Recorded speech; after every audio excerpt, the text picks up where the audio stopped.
अस्सलाम वालेकुम dear students. I hope कि आप सब लोग अच्छे से होंगे। जैसा कि आप सब लोगों को पता है कि काई एडमिनिस्ट्रेशन ने आप लोगों के लिए एक क्रैश कोर्स स्टार्ट किया है which will be very much helpful for your board exams. उसी सिलसिले में मैं आपका हुसैन सर आपके सामने इनऑर्गेनिक केमिस्ट्री सेक्शन जो कि केमिस्ट्री का एक पोर्शन है उसके अंदर जो भी चैप्टर्स है वो आपके साथ डिस्कस करूंगा, बिल्कुल उसी तरीके पे जिस तरीके से आपके बोर्ड एग्जाम में क्वेश्चंस पूछे जाएंगे। ठीक, एक चीज आप याद रखिए कि इस लेक्चर सीरीज में हम बिल्कुल बोर्ड पैटर्न के ऊपर बात करेंगे। कोई भी यहां पे कॉम्पिटिटिव लेवल के हिसाब से हम इस डिस्कशन को आगे नहीं चलाएंगे। ठीक है, आई होप कि ये लेक्चर सीरीज जो है ये आप लोगों के लिए काफी ज्यादा हेल्पफुल होगी। ठीक, तो जैसा कि आप लोगों को पता है इनऑर्गेनिक केमिस्ट्री सेक्शन में हमारे पास 4 चैप्टर्स है, metallurgy, D block elements, P block elements and coordination chemistry, and at the same time we are having 3 other important chapters जो कि छोटे छोटे चैप्टर्स है, biomolecules, polymers and chemistry in everyday life. तो ये सारे चैप्टर्स जो है मैं आप लोगों के साथ डिस्कस करूंगा। ठीक, so let's start with the first chapter that is coordination compounds और कोऑर्डिनेशन केमिस्ट्री। ठीक है ना, कोऑर्डिनेशन केमिस्ट्री में भी हम बिल्कुल ब्रश अप करेंगे पूरे कॉन्सेप्ट्स का, लेकिन फिर से मैं एक बार बोल रहा हूं कि हम सिर्फ इसमें वो चीजें डिस्कस करेंगे जो आपके बोर्ड एग्जाम्स में पूछे जा सकते हैं। ठीक है, so let's start with the first question from coordination compounds. So the first question is differentiate between a double salt and a coordination complex. ठीक, जैसा कि आप सब लोगों को पता होगा कि कोऑर्डिनेशन कंपाउंड्स को अगर हमें पढ़ना है, कोऑर्डिनेशन कंपाउंड्स को पढ़ने से पहले हमें एक इंपॉर्टेंट चीज के बारे में पता होना चाहिए, and that is what we call as addition compounds और मॉलिक्यूलर कंपाउंड्स। एडिशन कंपाउंड्स और मॉलिक्यूलर कंपाउंड्स। तो क्या होते हैं एडिशन कंपाउंड्स या मॉलिक्यूलर कंपाउंड्स, उसी से हमें पता चलेगा कि डबल सॉल्ट क्या है और कोऑर्डिनेशन कंपाउंड क्या है और इनके दरमियान डिफरेंस क्या है। ठीक है, देखिए मॉलिक्यूलर कंपाउंड या एडिशन कंपाउंड किसको कहते हैं? अगर हम 2 स्टेबल सॉल्ट्स के सॉल्यूशन को आपस में मिलाते हैं, उनको हम अलाउ करते हैं to react with each other, and after reaction they result in the formation of a new compound, जिसमें सिंपली क्या हुआ होगा, कंपाउंड ए और compound B which were already very much stable compounds, very much stable salts, जब मैं इन दोनों को mix करता हूं तो ये 2 कंपाउंड सिंपली एक दूसरे के साथ एडअप होके एक नया कंपाउंड बनाते हैं। ठीक, उस नए कंपाउंड को हम एडिशन कंपाउंड या उसको हम मॉलिक्यूलर कंपाउंड का नाम देते हैं। ठीक है, सिंपल सा एक एग्जांपल हम लेते हैं। फॉर एग्जांपल वी हैव, अगर हम बात करें for example we have COCl3 that is cobalt chloride. ठीक, इस कोबाल्ट क्लोराइड की अगर मैं रिएक्शन करूं अमोनिया के साथ in a particular ratio, let's say 1:6 ratio. ठीक, तो ये एक स्टेबल कंपाउंड है, ये एक और स्टेबल कंपाउंड है। तो जब मैं इन 2 स्टेबल कंपाउंड्स को एक दूसरे के साथ मिक्स करता हूं, it results in the formation of another compound. ठीक है, that compound is what we call as an addition compound. तो उस कंपाउंड में सिंपली क्या होता है कि कोबाल्ट क्लोराइड और NH3 एक दूसरे के साथ मिल जाते हैं और एक नया कंपाउंड वजूद में आता है। ठीक है, तो इस नए कंपाउंड को which is obtained from the combination of 2 stable compounds, that is what we call as an addition compound. ठीक, इसी तरीके से एक और एग्जांपल दूंगा मैं जिससे हमें दोनों तरह के एडिशन कंपाउंड्स के बारे में पता लगेगा। ठीक, say for example we have KCl। ठीक, KCl plus MgCl2 in presence of 6 moles of water।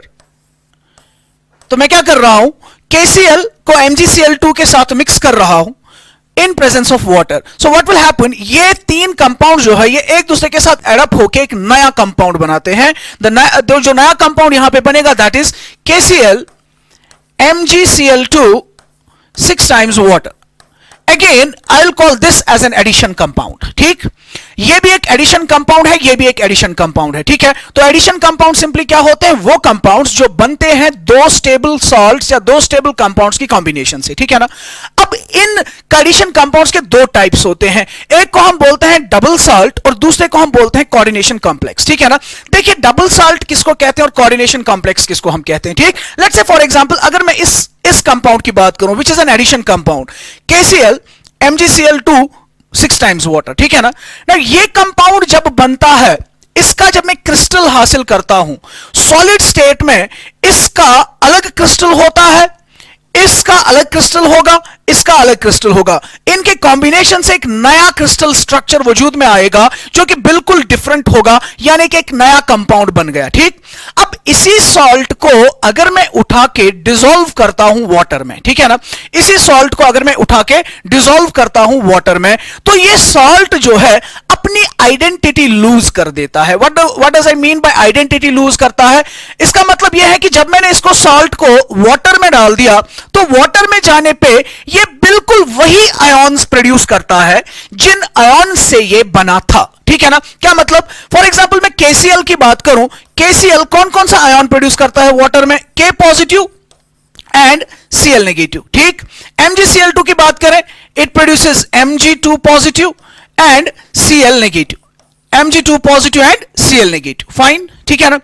इसी तरीके से अगर मैं इस सॉल्ट को वाटर में डिसॉल्व करता हूं तो व्हाट आई सी कि ये डिसोसिएट होता है उन्हीं पुराने आयॉन्स में, K positive, Cl negative, Mg2 positive and Cl negative further. ठीक है ना। दैट मींस ये भी K पॉजिटिव देगा, Mg2 पॉजिटिव देगा, Cl नेगेटिव देगा। ठीक है ना। इसका मतलब ये हुआ कि सॉलिड स्टेट में इसकी अपनी एक पहचान थी, लेकिन जब मैंने इसका सॉल्यूशन बना दिया ये अपनी पहचान खो चुका और इसने वही आयॉन्स प्रोड्यूस किए जो ये पहले जिनसे बना था। ठीक है ना। इसके बरक्स अगर मैं इस कंपाउंड की बात करूं, ये कंपाउंड बना था कोबाल्ट क्लोराइड और अमोनिया से, तो अगर मैं कोबाल्ट क्लोराइड की बात करूं, ये मुझे कौन सा आयन देगा? CO3+ and it will give me Cl negative ion. ठीक है, cobalt ions and chloride ions, और ये एक अमोनिया मॉलिक्यूल अलग है। ठीक, नाउ जब मैं इसको उठा के वाटर में डिसॉल्व करता हूं, इसके क्रिस्टल को वाटर में डिसॉल्व करता हूं, so what am I expecting? I am expecting मुझे कोबाल्ट 3+ आयंस मिलेंगे, मुझे Cl नेगेटिव आयंस मिलेंगे और मुझे अमोनिया मॉलिक्यूल्स मिलेंगे। ठीक है, लेकिन to our surprise what we basically see is in aqueous solution I only get Cl negative ions. मुझे सिर्फ क्या मिलते हैं? Cl नेगेटिव आयंस मिलते हैं, ना मुझे कोबाल्ट 3+ आयंस का कोई निशान मिलता है, ना ही मुझे अमोनिया का कोई निशान मिलता है। इसका मतलब यह हुआ कि सॉलिड स्टेट में इसका अलग क्रिस्टल स्ट्रक्चर था, जब मैंने इसको वाटर में डिसॉल्व किया, वाटर में डिसॉल्व होने के बाद भी ये अपनी आइडेंटिटी को बरकरार रखता है, ये वापस उन्हीं आयंस में डिसोसिएट नहीं होता है जिनसे ये बना था। ठीक है, दैट मींस वाटर में भी, एक्वस फॉर्म में भी ये स्टेबल एंटिटी है और सॉलिड स्टेट में भी ये स्टेबल एंटिटी है। ठीक है ना। ऐसे एडिशन कंपाउंड्स को, जिन एडिशन कंपाउंड्स की स्टेबिलिटी सॉलिड स्टेट में भी होती है और एक्वस फॉर्म में भी वो अपनी आइडेंटिटी को बरकरार रखते हैं, डिसोसिएट नहीं होते हैं उन्हीं आयंस में, उन्हीं सभी आयंस में जिनसे ये बना होता है, ऐसे कंपाउंड्स को, ऐसे एडिशन कंपाउंड्स को हम नाम देते हैं coordination compounds.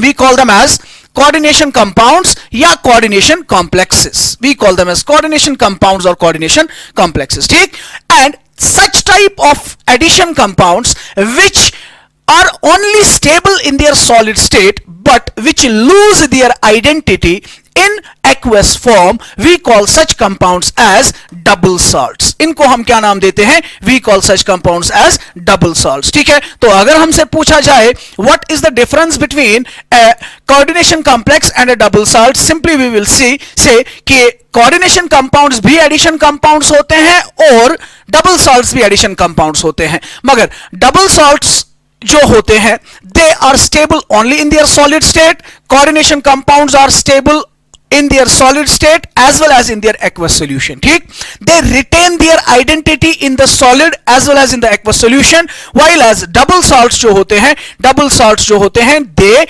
do not retain their identity, they lose their identity in the aqueous form. ठीक है, नंबर सेकंड, दूसरा हम कहेंगे कि डबल साल्ट जो होते हैं वो वही आयॉन्स सॉल्यूशन में प्रोड्यूस करते हैं जिनसे वो बने होते हैं, लेकिन कोऑर्डिनेशन कॉम्प्लेक्सेस जो होते हैं या कोऑर्डिनेशन कंपाउंड जो होते हैं वो वाले आयॉन्स प्रोड्यूस नहीं करते हैं।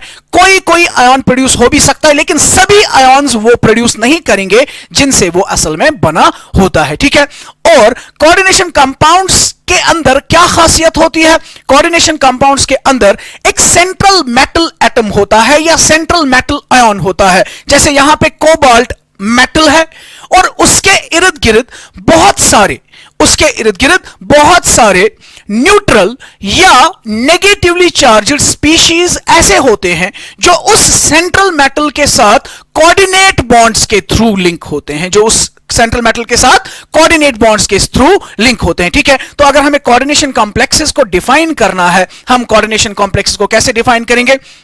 We'll define coordination compounds as such class of inorganic compounds which consist of a central metal atom or an ion surrounded by a number of neutral or negatively charged groups or atoms coordinated to the central metal atom और ion by means of A number of coordinate bonds, ठीक है। और ऐसे neutral species को या negative species को जो central metal के साथ कोऑर्डिनेट बॉन्ड्स के थ्रू लिंक होते हैं उनको हम लिगेंड्स का नाम देते हैं, ठीक है ना। While as double salts simple addition compounds होते हैं जिनको जब वाटर में डिसॉल्व किया जाता है वो अपनी आइडेंटिटी लूज करते हैं, वही आयॉन्स प्रोड्यूस करते हैं, लेकिन कोऑर्डिनेशन कॉम्प्लेक्सेस नए आयॉन्स प्रोड्यूस करते हैं, ठीक है। जैसे अगर मैं इस कोबाल्ट क्लोराइड की बात करूं तो ये cobalt chloride COCl3 6 times NH3 दरअसल सॉल्यूशन में दो आयॉन्स प्रोड्यूस करता है। एक ये CONH3 whole 6 3 plus 3 Cl negative ions ये प्रोड्यूस करता है। दैट मींस इसने एक तो Cl नेगेटिव आयॉन्स दिए और ये नया आयॉन दिया, ठीक है ना। तो मतलब ये हुआ कि इसने अपनी स्टेबिलिटी को या आइडेंटिटी को रिटेन किया दोनों सूरतों में, सॉलिड स्टेट में भी और एक्वस फॉर्म में भी, ठीक है ना। तो इस तरीके से हमने पहला क्वेश्चन सॉल्व किया। We differentiated between a double salt and a coordination complex, ठीक। Let's move to the next question. The next question is write the main postulates of Werner's coordination theory. यह क्वेश्चन पूछा जाता है आपके board exams में। Werner's coordination theory जो है, this was the first attempt और द फर्स्ट थ्योरी जिसके बेसिस पे कोऑर्डिनेशन कॉम्प्लेक्सेस के बारे में या कोऑर्डिनेशन कॉम्प्लेक्सेस की बॉन्डिंग के बारे में बात की गई, ठीक है। एल्फ्रेड वर्नर जो था, he is named as the father of coordination chemistry because he was the first person जिसने कोऑर्डिनेशन कॉम्प्लेक्सेस की बॉन्डिंग के बारे में कुछ बताया था, ठीक है ना। और उसकी थियरी को नाम दिया जाता है वर्नर्स कोऑर्डिनेशन थ्योरी। क्या कहा था वर्नर ने? What were the main postulates? ठीक है ना, बहुत ही सिंपल चीज है। You will remember that Werner ने कहा कि कोऑर्डिनेशन कॉम्प्लेक्सेस के अंदर जो मेटल होता है, ठीक है ना, जो मेटल प्रेजेंट होता है, it possesses two types of valencies, ठीक। Number one postulate, the central metal ion or atom possesses two types of valencies, ठीक है। इसके पास दो तरह की वैलेंसीज होती हैं, ठीक। क्या क्या? नंबर वन, एक को उसने नाम दिया primary valency and number second, दूसरे को उसने नाम दिया सेकेंडरी वैलेंसी, ठीक। So the first postulate of the Werner's theory is that it says that the central metal atom or the ion in a coordination complex possesses two types of valencies. One is a primary valency, another is the secondary valency, ठीक है ना। अब primary valency क्या होता है, secondary valency क्या होता है? Remember, primary valency जो है, this is that valency, ये वो valency है जो metal अपने simple salts बनाने के लिए यूज करता है, ठीक है ना। Valency which the metal uses in formation of its simple salts,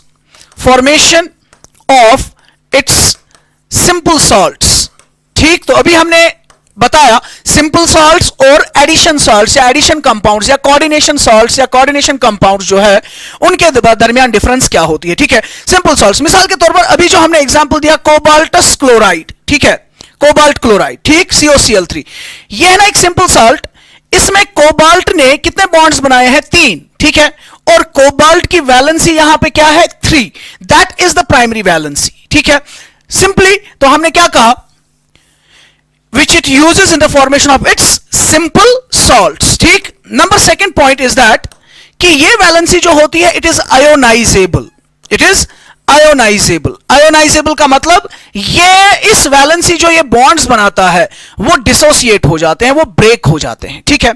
number third एक तो वो वैलेंसी जो ये यूज करता है सिंपल सॉल्ट्स बनाने में, it's an ionizable valency. Number third thing is that आजकल के जमाने में हम इसको रिप्रेजेंट करते हैं in terms of oxidation state. That means it simply represents the oxidation state of the metal.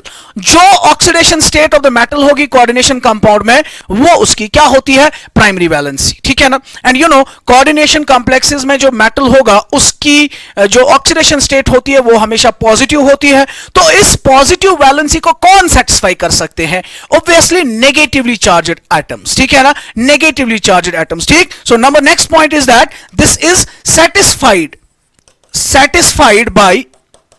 satisfied by negative ions, satisfied by negative ions, ठीक है ना। ये कौन सेटिस्फाई करते हैं? नेगेटिव आयंस इसको सेटिस्फाई करते हैं, ठीक। व्हाइल एज सेकेंडरी वैलेंसी जो है, सेकेंडरी वैलेंसी जो होती है ये वो वैलेंसी है which is non ionisable, which is non ionisable. This valency is not ionisable, ठीक। जैसे अभी हमने एग्जांपल दिया, यहां पे आप देख सकते हो, इसने ये आयन प्रोड्यूस किया और ये आयन प्रोड्यूस किया। ये 3 नेगेटिव आयंस इसके साथ जुड़े होते हैं, ठीक है ना, by means of an ionic bond. तो जब हमने इसको वाटर में डाल दिया, ये डिसोसिएट हो गया। तो ये 3 नेगेटिव आयंस असल में कोबाल्ट के ऊपर 3 पॉजिटिव चार्ज है, ठीक है ना। तो ये 3 पॉजिटिव 3 नेगेटिव से सेटिस्फाई हो रहे थे। तो ये आयोनाइजेबल वैलेंसी है, that is the primary valency. लेकिन कोबाल्ट ने अमोनिया के साथ भी बॉन्ड बनाए हैं ना, जो डिसोसिएट नहीं हो रहे हैं, which are basically coordinate bonds. तो इन बॉन्ड्स को, इन वैलेंसीज को हम क्या नाम देंगे? इस वैलेंसी को हम नाम देते हैं सेकेंडरी वैलेंसी, ठीक। So we will say secondary valency कौन सी वैलेंसी होती है? It is the non ionizable valency, ठीक। Number second thing is that it is equal to the coordination number. Coordination number क्या मतलब? कोऑर्डिनेशन नंबर क्या होता है? सेंट्रल मेटल एटम कितने लिगेंड्स के साथ बॉन्ड बना रहा है, कितने कोऑर्डिनेट बॉन्ड्स बना रहा है। तो यहां पे कोबाल्ट ने 6 अमोनिया के साथ बॉन्ड्स बनाए हैं, यहां पे इसका कोऑर्डिनेशन नंबर 6 है। तो वही कोऑर्डिनेशन नंबर 6 जो है इसकी सेकेंडरी वैलेंसी कहलाएगा। फाइन, ठीक है। तो that means we will say it is equal to the coordination number, ठीक। नंबर थर्ड, इस वैलेंसी को कौन सेटिस्फाई करते हैं? इस वैलेंसी को सेटिस्फाई करते हैं बोथ आइदर नेगेटिवली चार्ज्ड और न्यूट्रल मॉलिक्यूल्स, नेगेटिवली चार्ज्ड और न्यूट्रल मॉलिक्यूल्स, मगर उनके साथ क्या होना चाहिए? Containing A loan pair of electrons, उनके साथ क्या होने चाहिए? लोन पेयर ऑफ इलेक्ट्रॉन्स इनमें प्रेजेंट होनी चाहिए, ठीक है। तो दैट मींस लिगेंड्स सेटिस्फाई करते हैं। वो लिगेंड्स या तो नेगेटिवली चार्ज्ड हो सकते हैं या फिर वो न्यूट्रल भी हो सकते हैं, मगर उनके पास क्या होना चाहिए? Loan pair of electrons. The first postulate is that the central metal atom possesses 2 types of valencies, primary valency and secondary valency. Primary valency is the ionizable valency. It is satisfied by only negatively charged ions, and it is that valency which it uses in the formation of its simple salts. It is simply equal to the oxidation state, ठीक। Secondary valency is a non-ionizable valency. ये coordination number के बराबर होता है और इसको satisfy कर सकते हैं both negatively charged और न्यूट्रल मॉलिक्यूल्स, मगर उनके पास क्या होने चाहिए? लोन पेयर ऑफ इलेक्ट्रॉन्स, ठीक। दूसरा पोस्टुलेट जो है, the second postulate is that कि द सेंट्रल मेटल एटम और ion has a tendency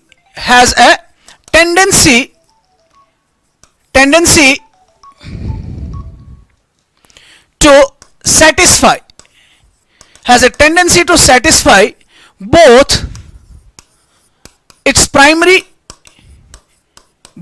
its primary as well as secondary valency, valency, both its primary valency as well as secondary valency. Central metal atom जो होता है वो अपनी primary valency भी satisfy कर सकता है और अपनी सेकेंडरी वैलेंसी भी सेटिस्फाई कर सकता है। ठीक, प्राइमरी वैलेंसी कौन सेटिस्फाई करेंगे? Negatively charged ions. और सेकेंडरी वैलेंसी कौन सेटिस्फाई कर सकते हैं? Both negatively charged as well as neutral molecules. Fine, ठीक है। एक और इंपॉर्टेंट चीज सेकेंडरी वैलेंसी के हवाले से, सेकेंडरी वैलेंसी जो होती है, सेकेंडरी वैलेंसी जो होती है, it is directional in nature. It is directional in nature. What do you mean by directional in nature? It means that these valencies are directed towards particular positions in space, thereby giving rise to a definite geometry or definite shape to the molecule. ठीक है ना? जैसे for example अगर किसी central metal atom के साथ 4 ligands लगे हुए हैं through 4 secondary valencies, through 4 coordinate bonds, ठीक है ना? वो 4 वैलेंसीज कैसे होंगे? They will be either directed like this, that means in a tetrahedral fashion, और they will be directed in this fashion. This fashion is what we call as a square planar fashion. ठीक है ना? इसी तरीके से अगर किसी में 6 सेकेंडरी वैलेंसीज हैं, 6 कोऑर्डिनेट बॉन्ड्स है, they will be directed in this fashion. Metal atom 1 2 3 4 5 and 6. What is this type of arrangement called as octahedral arrangement? So ये जो secondary valencies होते हैं, they are directional in nature. They give rise to different geometries. ठीक है ना? They give rise to different geometries like a tetrahedral geometry, a square planar geometry, or an octahedral geometry. ठीक? So these were the important postulates of Werner's coordination theory. ठीक है? Let's move to the next question. The next question is define the following terms: ligand, coordination number, ambidentate ligand, denticity of a ligand. So I think हमने already discuss किया हुआ है ligand किसको कहेंगे? It is an that group of atoms, or we can say वो atoms या group of atoms जो या तो negatively charged होते हैं या फिर neutral होते हैं containing lone pair of electrons. ठीक है ना? which form coordinate bonds with the central metal atom. ठीक, तो अगर ये central metal atom है, इसके साथ जो भी species क्या बनाते हैं? कोऑर्डिनेट बॉन्ड्स बनाते हैं, ठीक है ना? उन स्पीशीज को हम नाम देते हैं लिगेंड्स। ठीक, और आपको पता है कोऑर्डिनेट बॉन्ड बनाने के लिए लिगेंड के पास इलेक्ट्रॉन्स होने चाहिए, लोन पेयर ऑफ इलेक्ट्रॉन्स होने चाहिए, ठीक है? या तो नेगेटिव चार्ज होनी चाहिए। नेगेटिव चार्ज का मतलब क्या होता है? नेगेटिव चार्ज का मतलब होता है एक इलेक्ट्रॉन पेयर, ठीक है ना? तो ये इलेक्ट्रॉन पेयर ये यूज करेगा किसके लिए? फॉर द डोनेशन और for the formation of coordinate bond. So we can say a ligand is defined as a substance which is either negatively charged or neutral containing at least one lone pair of electron and which can form coordinate bonds with the central metal atom or the ion in a coordination complex. ठीक है? Number second, coordination number. अभी थोड़ी देर पहले मैंने बताया कि central metal atom या ion एक कोऑर्डिनेशन कॉम्प्लेक्स में कितने कोऑर्डिनेट बॉन्ड्स बना रहा है, ठीक है? उसको हम नाम देते हैं कोऑर्डिनेशन नंबर. जैसे कि हमने अर्ली एग्जांपल में बताया था CONH3 तो कोबाल्ट ने 6 अमोनिया के साथ 6 कोऑर्डिनेट बॉन्ड्स बनाए हैं, तो coordination number of cobalt there was 6. ठीक है? नेक्स्ट है एम्बिडेंटेड लिगेंड, इसको हम फिलहाल ऐसे ही रखेंगे. Then denticity of a ligand.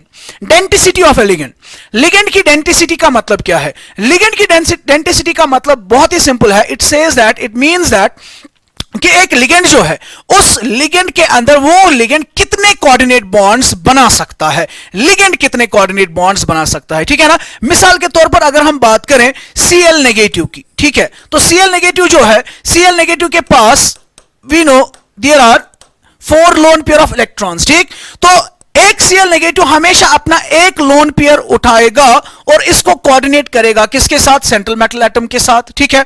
So therefore this ligand will be called as a unidentate ligand. Unidentate का मतलब ये सिर्फ एक कोऑर्डिनेट बॉन्ड बना सकता है, ठीक है ना? इसके बरक्स if we have this species CH2 NH2 NH2, ठीक, this is called as ethylene diamine. En से रिप्रेजेंट करते हैं. तो इसके पास है ना 2 एटम्स, यहां पे भी एक लोन पेयर है, यहां पे भी एक लोन पेयर है. ये भी दे सकता है, ये भी दे सकता है। तो ये एक ही लिगेंड है और एक ही लिगेंड दो कोऑर्डिनेट बॉन्ड्स बना रहा है। इस लिगेंड को हम नाम देंगे बाइडेंटेट लिगेंड। ठीक, तो डेंटिसिटी का मतलब होता है एक लिगेंड कितने कोऑर्डिनेट बॉन्ड्स बना सकता है, उसको हम डेंटिसिटी कह सकते हैं। और डेंटिसिटी के बेसिस पे we have different types of ligands, a unidentate ligand, a bidentate ligand, a tridentate ligand, a tetradentate ligand, pentadentate ligand, hexadentate ligand. और हेक्साडेंटेट लिगेंड्स में आपको एक इंपॉर्टेंट एग्जांपल याद रखना है, दैट इज जो कल भी एक क्वेश्चन पूछा गया था, पिछले मतलब 2 दिन पहले जो नीट एग्जाम हुआ उसके अंदर भी क्वेश्चन पूछा गया था, hexadentate ligand ethylene diamine tetra acetate. ये आपको याद रखना है, EDTA, it is a hexadentate ligand. ठीक है ना, इसका स्ट्रक्चर आप याद रखेंगे, CH2 CH2 then N and N। अगर ये H2 और H2 होगा तो देन इट वाज इथिलीन डाइअमीन, जो मैंने अभी दिखाया। अब मैंने हाइड्रोजन्स को रिप्लेस किया एसिटेट ग्रुप से, CH2 COO negative, CH2 COO negative. इसी तरीके से यहां पे भी CH2 COO negative, CH2 COO negative. ठीक, now if you look at this single ligand तो you can see oxygen, this is the donor site, ये एक बॉन्ड बनाएगा, ये दूसरा बॉन्ड बनाएगा, ये तीसरा बॉन्ड बनाएगा, ये चौथा बॉन्ड बनाएगा। और नाइट्रोजन्स के ऊपर भी loan pair of atoms, loan pair of electrons present है, ये एक बनाएगा, ये एक और बनाएगा। तो टोटल में कितने हैं, 6 बॉन्ड्स बनेंगे वहां पे। ठीक, क्वेश्चन पूछा गया था नीट में कि इथिलीन डाइमीन टेट्रा एसिटेट क्या है, it is a hexadentate ligand. और साथ में इसमें कौन कौन से डोनर साइट्स है, यह भी पूछा गया था, 4 ऑक्सीजन एटम्स और 2 नाइट्रोजन एटम्स। 2 दिन पहले यह क्वेश्चन पूछा गया था। ठीक है, so let's move to the next part, that is the ambidentate ligand. ठीक, देखिए जरा एम्बिडेंटेट लिगेंड किसको कहते हैं। अभी हमने बताया डेंटिसिटी, डेंटिसिटी का मतलब एक लिगेंड कितने बॉन्ड्स बना सकता है। अब एम्बिडेंटेट लिगेंड्स किनको कहते हैं, वेरी सिंपल, एम्बिडेंटेट लिगेंड्स ऐसे लिगेंड्स है जिन लिगेंड्स के पास एक से ज्यादा डोनर साइट्स होते हैं, मतलब ऐसे मॉलिक्यूल्स या ऐसे लिगेंड्स जिनमें एक से ज्यादा एटम्स कोऑर्डिनेट बॉन्ड बनाने की टेंडेंसी रखते हैं। ठीक है, but simultaneously eight one time वो सिर्फ किसी एक के थ्रू बॉन्ड बनाते हैं। जैसे फॉर एग्जांपल हम बात करें CN नेगेटिव की, ठीक है, CN नेगेटिव की। ठीक, इसमें कार्बन जो है ये भी कोऑर्डिनेशन साइट का काम कर सकता है, कार्बन भी बॉन्ड बना सकता है। ठीक है, या इसी को अगर मैं दिखाऊं तो नाइट्रोजन भी कोऑर्डिनेट कर सकता है। ठीक है ना, नाइट्रोजन भी कोऑर्डिनेट कर सकता है। लिगेंड एक ही है, एक से ज्यादा कोऑर्डिनेशन साइट्स है, लेकिन either it can coordinate through carbon और it can coordinate through nitrogen. ठीक है ना, such type of ligands which contain more than one donor site but can coordinate through a single coordination site at one time, such type of ligands are called as ambidentate ligand. ठीक है ना, इसी तरीके से you have SCN negative thiocyanate and NCS negative. Ligand एक ही है, अगर सल्फर ने यूज किया तो you will call it as thiocyanate, और अगर नाइट्रोजन ने कोऑर्डिनेट किया आइसोथायोसाइनेट, साइनाइड आइसोसाइनाइड। ठीक है, इसी तरीके से if you for example NO2 you will call this as, अगर देखिए अगर नाइट्रोजन कोऑर्डिनेट करता है, या अगर इसी को मैं ऐसे लिखूं ऑक्सीजन कोऑर्डिनेट कर रहा है, ठीक है ना, इसको आप बोलते हैं नाइट्राइटो N, और इसको हम बोलते हैं नाइट्राइटो O। नाइट्रोजन कोऑर्डिनेट करेगा तो नाइट्राइटो N, ऑक्सीजन कोऑर्डिनेट करेगा तो नाइट्राइटो O। ठीक है ना, such type of ligands are called as ambidentate ligands. ठीक, very nice, let's move to the next question. Write the IUPAC nomenclature of the following compounds. तो कुछ compounds यहां पे दिए गए हैं, इनका IUPAC नॉमेनक्लेचर हमें बताना है। IUPAC नॉमेनक्लेचर के लिए बहुत सारे रूल्स है, I hope you have gone through that. ठीक है ना, a brief revision will be done here. ठीक, तो IUPAC नॉमेनक्लेचर में आपको पता है सबसे पहले नाम दिया जाता है कैटायन का। ठीक है, चाहे वो कैटायन सिंपल हो या वो कॉम्प्लेक्स कैटायन हो। ठीक, अगर कॉम्प्लेक्सेस की बात करें, कॉम्प्लेक्सेस में कॉम्प्लेक्स पार्ट की बात करें, से फॉर एग्जांपल ये है CONH3 होल 6Cl3, ये जो ब्रैकेट्स के बाहर हम लिखते हैं ना, इसको हम आयोनाइजेशन स्फीयर कहते हैं और इसको हम कोऑर्डिनेशन स्फीयर कहते हैं, जो इनके अंदर प्रेजेंट होता है, ब्रैकेट्स के अंदर प्रेजेंट होता है, ठीक है ना। तो अगर कोऑर्डिनेशन स्फीयर के अंदर हमें नाम देना है तो हम सबसे पहले लिगेंड्स का नाम देते हैं, उसके बाद सेंट्रल मेटल का नाम देते हैं और सेंट्रल मेटल के साथ उसकी ऑक्सीडेशन स्टेट को लिखते हैं, ठीक है। लेकिन अगर कोऑर्डिनेशन स्फीयर नेगेटिवली चार्जड है, अगर कोऑर्डिनेशन स्फीयर नेगेटिवली चार्जड है तो मेटल के नाम के साथ लास्ट पे सफिक्स ATE ऐड होता है, ठीक है। जैसे अगर हम यहां पे बात करें पहले वाले कंपाउंड की, ठीक, तो इसमें सबसे पहले हमें देखना है कैटाइन कौन सा है और एनाइन कौन सा है। तो you can find out, I can write this structure like this, it is basically CONH3 whole 6 3+ और बाहर इसके साथ 3 Cl नेगेटिव आयंस लगे हुए हैं, ठीक है ना, 3 Cl नेगेटिव आयंस लगे हुए हैं, ठीक। तो अगर मुझे नाम देना है, सबसे पहले कैटाइन का नाम होगा और कैटाइन जो है it's a coordination sphere, coordination sphere में सबसे पहले लिगेंड्स का नाम होगा और नाम स्टार्ट होगा एक स्मॉल लेटर से, ठीक है ना। तो अगर मुझे इसका नाम देना है, ये इसमें लिगेंड कौन है, अमोनिया, लेकिन अमोनिया कितने हैं, 6, so I will write it as hexa 6 amine, hexaamine, ठीक है। उसके बाद मेटल कोबाल्ट, हेक्साएमाइन कोबाल्ट, ठीक है। उसके बाद कोबाल्ट की ऑक्सीडेशन स्टेट ब्रैकेट में, ठीक है।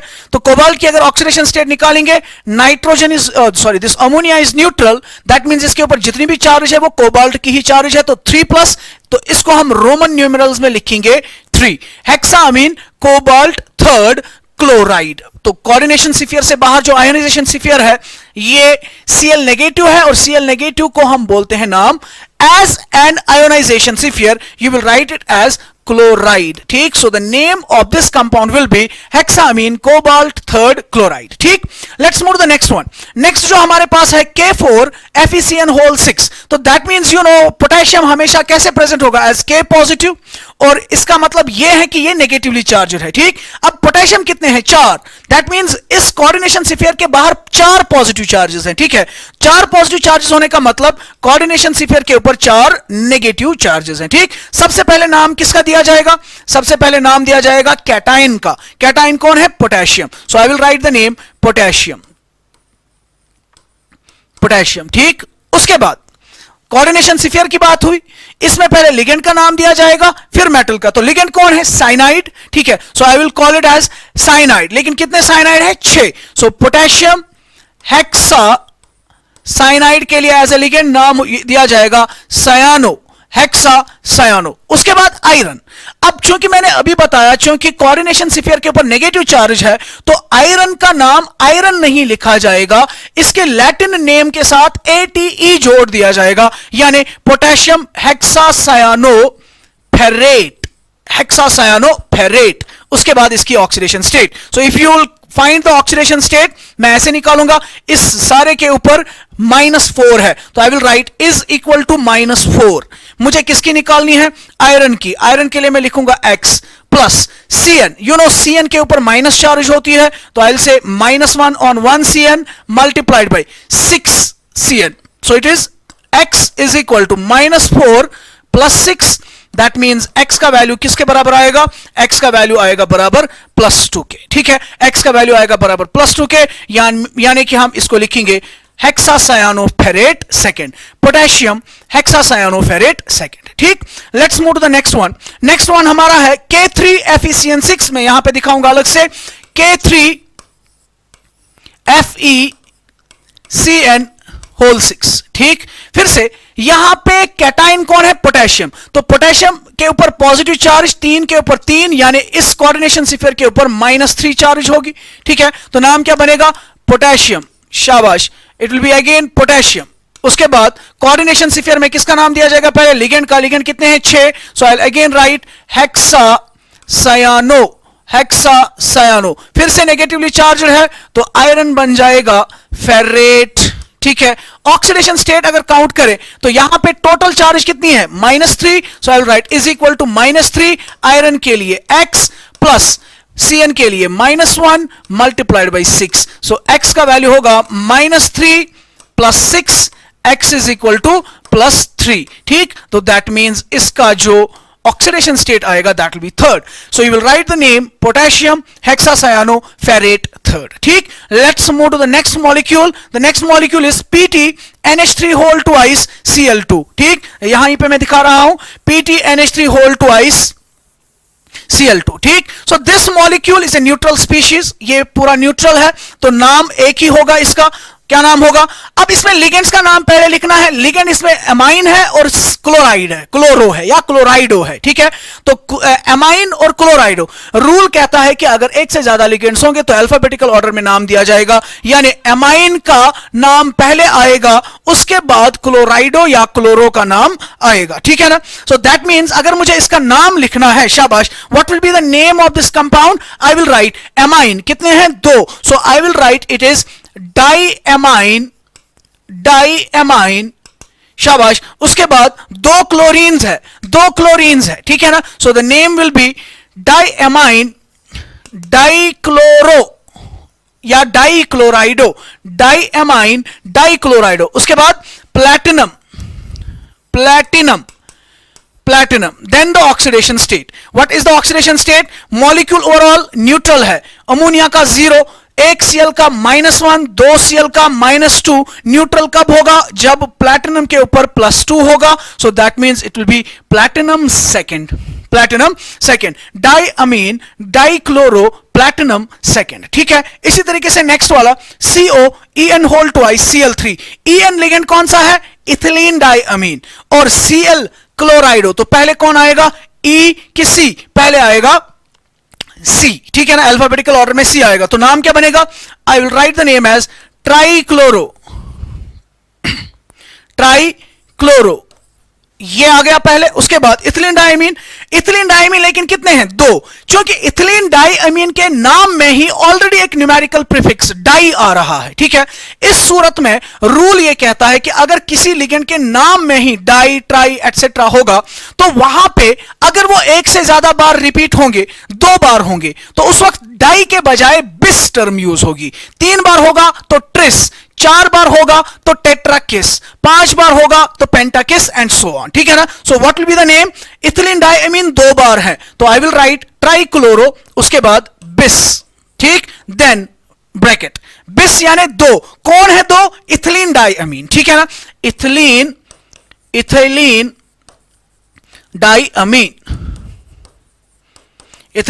डाइअमीन, ठीक, इथिलीन डाइअमीन, ट्राइक्लोरो, बिस, इथिलीन डाइअमीन, देन कोबाल्ट, उसके बाद oxidation state, what is oxidation state, this is neutral, इनके ऊपर -3, तो इसके ऊपर होगा +3, ठीक। So it will B cobalt third. I hope कि आप लोग अंडरस्टैंड कर रहे हो। तो इस तरीके से हमने नॉमेनक्लेचर दे दिया 1 2 3 4 5, और इसमें हमने जो भी इंपॉर्टेंट रूल्स आपको लगेंगे आगे मतलब नॉमेनक्लेचर देने के लिए, वैसे ही एग्जांपल सेट किए, सो दैट ऑलमोस्ट आपका नॉमेनक्लेचर का अच्छा खासा पार्ट जो है वो रिवाइज हो जाए, ठीक है ना। So let's move to the next question. The next question is define the following along with examples. You have to define following terms. Number 1 is ionization isomers, linkage isomers, coordination isomers, ठीक है। तो एक एक करके हम देखते हैं। Isomerism, you know, coordination compounds show both types of isomerisms. They show structural isomerism as well as स्टीरियोआइसोमेरिज्म, ठीक है ना। स्ट्रक्चरल आइसोमेरिज्म में भी ये डिफरेंट तरह के आइसोमेरिज्म्स दिखाते हैं। Number 1 is ionization isomers. Ionization isomers किनको कहते हैं, ऐसे कंपाउंड्स जिनका मॉलिक्यूलर फॉर्मूला क्या होता है, सेम होगा, same molecular formula, but which produce different ions in solution, but produce different ions in solution. मतलब दो ऐसे कोऑर्डिनेशन कंपाउंड्स जिनका फॉर्मूला तो सेम होगा, लेकिन जिनको जब वाटर में डिसॉल्व किया जाएगा, they will produce different types of ions, ठीक है ना। मिसाल के तौर पर I will write the example, let's say for example you have COCl3 NH3 whole thrice, I'll write it like this. CONH3 whole 5 Cl, बाहर मैं लिखूंगा Br2, ठीक है, Br2, ठीक, CONH3 होल 5 Cl Br2, ठीक। तो अगर हम इसका नाम पहले देंगे, इसका नाम क्या बनेगा? You will write it as pentaamine chloro cobalt third bromide, pentaamine chloro cobalt third bromide, ठीक। या for that sake I will take SO4 sulphate, ठीक है ना, pentaamine chloro cobalt third sulphate, ठीक। इसके बाद मैं एक और कंपाउंड दे रहा हूं, CONH3 whole 5 SO4 Cl, SO4 Cl, CONH3 whole 5 SO4 Cl, ठीक। Now what will be the name? Pentaamine sulphato cobalt third chloride, ठीक। Now if you look at these two compounds, इसमें भी एक कोबाल्ट, यहां पे भी एक cobalt, 5 ammonia, chlorine, chlorine, sulphate, sulphate, तो इनके अंदर मॉलिक्यूलर फॉर्मूला सेम है। लेकिन अगर मैं इसको वाटर में डिसॉल्व करूंगा तो ये कौन सा आयन प्रोड्यूस करेगा? शाबाश, ये वाला आयन प्रोड्यूस करेगा ना, CONH3 होल 5 Cl 2 प्लस, ठीक, प्लस SO4 2 ठीक। लेकिन अगर मैंने इसको वाटर में डिसॉल्व किया तो ये कौन सा आयन देगा? CONH3 whole 5 SO4 plus Cl minus, ठीक है। तो जब मैंने इनको वाटर में डाल दिया, फॉर्मूला तो सेम था, लेकिन वाटर में जाने के बाद इन्होंने डिफरेंट आयन्स प्रोड्यूस किए। इस तरह के आइसोमर्स को हम नाम देते हैं आयोनाइजेशन आइसोमर्स, ठीक है ना। So what are ionization isomers? Those compounds which have the same molecular formula but which produce different ions in aqueous solution, ठीक है। You can give this example, ठीक। Next one is linkage isomers, ठीक है। देखिए linkage isomers किनको कहते हैं? Linkage isomers वो दिखाते हैं, linkage isomerism वो दिखाते हैं जिनके अंदर एम्बिडेंटेट लिगेंड्स होते हैं, जिनके अंदर क्या होते हैं? एम्बिडेंटेट लिगेंड्स, ठीक है। अभी हमने थोड़ी देर पहले बताया एम्बिडेंटेट लिगेंड्स क्या होते हैं। मिसाल के तौर पर I will take the example, for example you have let's say CONH3 whole 5 NO2,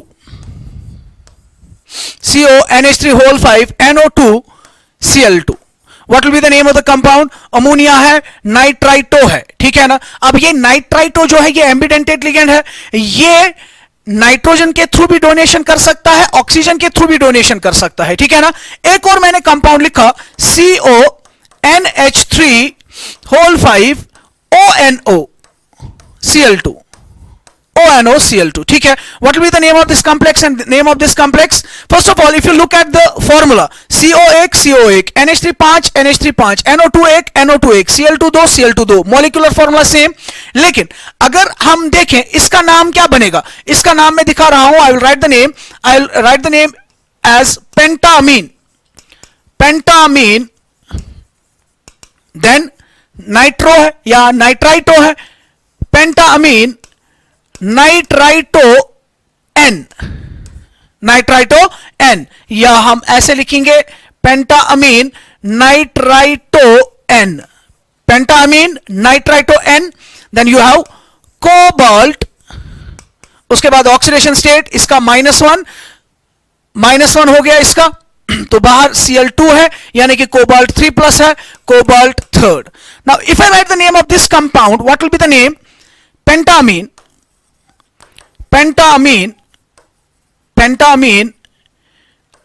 I'll call this as nitrito O, cobalt third chloride। Obviously यहां पे भी कोबाल्ट थर्ड क्लोराइड होगा, ठीक है। तो इन दोनों का फॉर्मूला सेम है, सिर्फ किस चीज की डिफरेंस है? इसमें जो एम्बिडेंटेड लिगेंड है वो नाइट्रोजन के थ्रू लिंक हो रहा है, और इसमें जो एम्बिडेंटेड लिगेंड है वो ऑक्सीजन के थ्रू लिंक हो रहा है, ठीक है ना। Such type of isomers which are the same molecular formula but which differ in the linkage of और which differ in the coordination site of the ligands of the ambidentate ligands, such type of isomers are called as linkage isomers, ठीक है। Next is coordination isomers, ठीक है। तो coordination isomers किनको कहते हैं? Let's have a look. Coordination isomers. Coordination isomers, ये isomerism उनके अंदर पाया जाता है, उन कंपाउंड्स के अंदर पाया जाता है जिन कंपाउंड्स के अंदर both which have both complex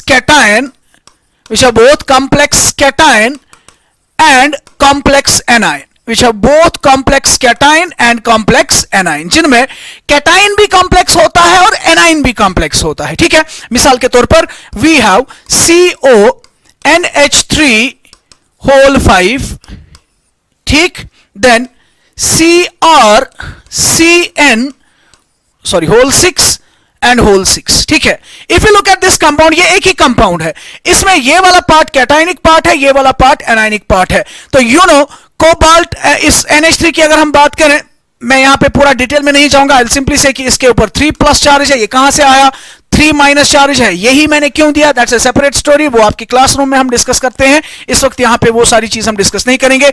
इसमें ये कैटाइन है और ये एनाइन है। ठीक, दूसरा कंपाउंड अगर मैं लिखूं CrNH3 whole 6, CrNH3 whole 6, COCN whole 6।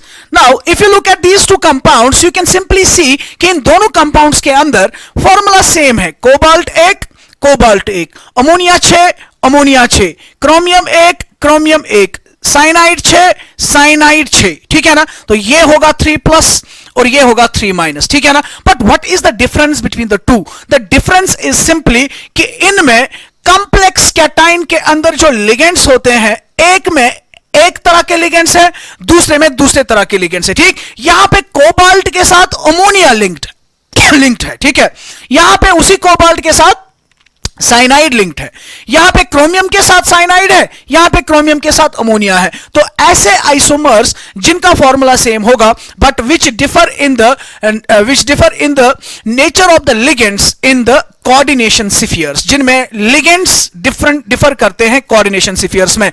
तो इसमें कोबाल्ट के साथ अमोनिया है, इसमें कोबाल्ट के साथ साइनाइड है, यहां पे एनाइनिक पार्ट में क्रोमियम के साथ साइनाइड है, यहां पे क्रोमियम के साथ अमोनिया है और ये कैटाइनिक पार्ट बन गया। ठीक है ना, तो इस पेयर ऑफ कंपाउंड्स को हम नाम देंगे कोऑर्डिनेशन आइसोमर्स। ठीक है ना। सो आई थिंक ये आप लोगों को अंडरस्टैंड हो चुका होगा। Let's move to the next question.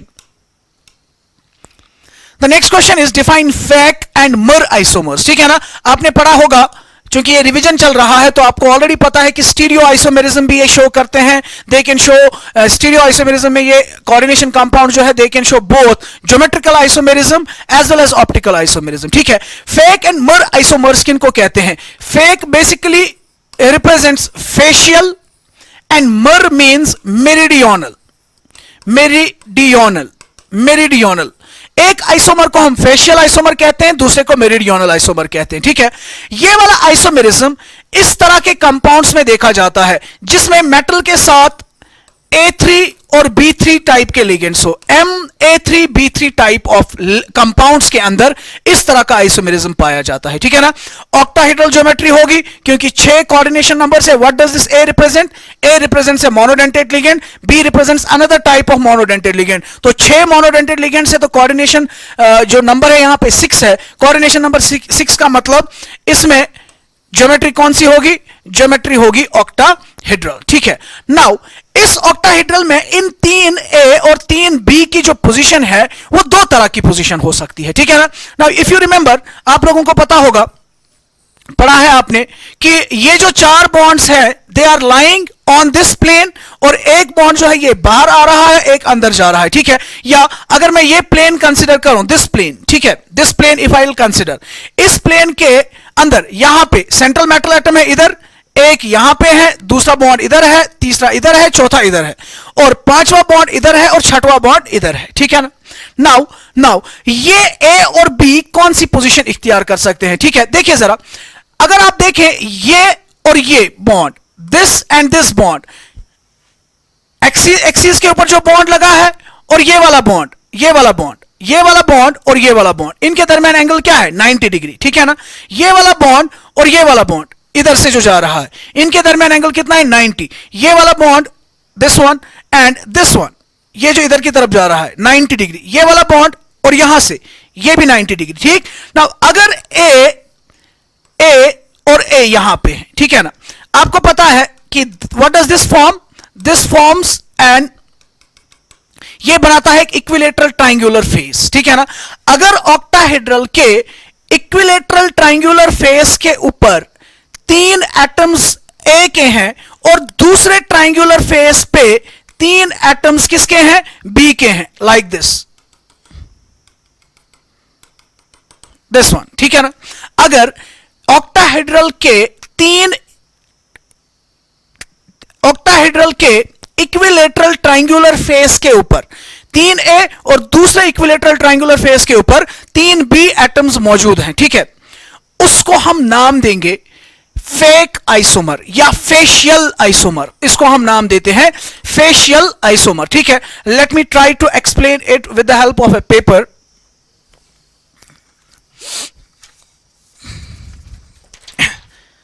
So let's try to do it like this. Let's say for example, ये जो पेपर है इसके सेंटर में हमने सेंट्रल मेटल रखा है और इस सेंट्रल मेटल के ऊपर आप देख सकते हो यहां पे एक बॉन्ड है, एक, दूसरा, तीसरा और चौथा, ठीक है। नाउ यू नो इस फिगर को हम ऑक्टाहेड्रल फिगर क्यों कहते हैं, क्योंकि अगर आप इसके स्ट्रक्चर को अच्छे से देखेंगे you will see it will form this type of A triangular face. ये ऐसे एक ट्रायंगुलर फेस बनाएगा, एक यहां से एक और, यहां से एक और, यहां से एक और, ठीक है। इसी तरीके से नीचे से 4, तो 8 फेसेस हैं। अगर यहां पे एक ए इधर है, दूसरा ए इधर है, तीसरा ए इधर है, यानी कि ये एक ट्रायंगुलर फेस को ऑक्यूपाई कर रहे हैं। और बी कहां पे है, एक भी इधर है, दूसरा भी इधर है, तीसरा भी इधर है, यानी वो इस वाले ट्रायंगुलर फेस को ऑक्यूपाई कर रहे हैं, ठीक। उस सूरत में जो आइसोमर बनेगा उसको फेशियल आइसोमर कहेंगे, ठीक है ना। दूसरा होता है मेरिडियनल। देखिए मेरिडियनल आइसोमर किसको कहेंगे, अगर एक ए इधर है, दूसरा ए इधर है, तीसरा ए इधर है, तो अगर मैं इनको मिलाऊं एक मेरिडियन जैसा बन जाता है, ठीक है ना, एक आर्क बन जाता है, ठीक। इस आर्क को हम क्या नाम देते हैं, मेरिडियन, ठीक है ना। एक ए इधर, दूसरा ए इस कॉर्नर पे, तीसरा ए नीचे, नीचे इसी एक्सिस के नीचे, तो ये क्या बनाएगा, एक आर्क, ठीक। इस आर्क को हम नाम देते हैं मेरिडियन, ठीक है ना। तो ऐसी पोजीशन जब होगी ए और ए एक मेरिडियन पे, ठीक है, इसी तरीके से बी और बी और बी दूसरे मेरिडियन पे एक और आर्क बना रहे हैं, ठीक है ना। ए एंड ए इस मेरिडियन पे, बी एंड बी इस मेरिडियन पे, ठीक है ना। तो इस तरह के आइसोमर को हम नाम देते हैं मेरिडियनल आइसोमर, ठीक। I try to draw both. एक तो हमने ड्रॉ किया यहां पे, दूसरा अगर हम ड्रॉ करेंगे it will be something like this. Let me use the colours, let me use different colours. Let's say for example मैं दिखा रहा हूं ऑक्टाहेड्रॉन ऐसे 1 2 3 4, देन यू हैव 5 एंड 6, ठीक। अगर हमारा ए यहां पे और यहां पे है, ठीक है, which means they are basically present at one of the triangular faces, ठीक है ना। और दूसरा बी एंड बी यहां पे प्रेजेंट है, ठीक। दैट मीन्स लाइक दिस, एक और ट्रायंगुलर फेस, ठीक। इस तरह के आइसोमर को हम नाम देते हैं, we will call such an isomer as facial isomer, sorry. I'll change the color. Let's use this one. This is called as facial isomer, ठीक। और अगर मॉलिक्यूल इस तरीके से हैं,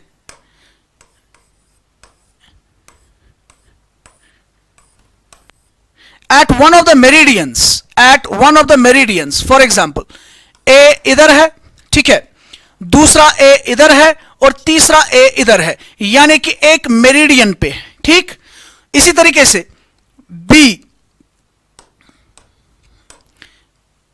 इधर है, दूसरा बी इधर है और तीसरा बी इधर है, एक और मेरिडियन पे, ठीक है ना। इस तरह के आइसोमर को हम नाम देंगे meridional. We will call such an isomer as a meridional isomer, ठीक है ना। मेरिडियनल आइसोमर, मेरिडियनल आइसोमर जो एक मेरिडियन पे 3 सिमिलर एटम्स होंगे। फेशियल आइसोमर जब 3 सिमिलर एटम्स एक इक्विलेटरल ट्राइंगुलर पोजीशन पे, ट्राइंगुलर मतलब फेस पे होंगे in an octahedral geometry, we will call such an isomer as a facial isomer, and this one will be called as a meridional isomer, ठीक है। Okay, let's move to the next question. Write the main postulates of VBT.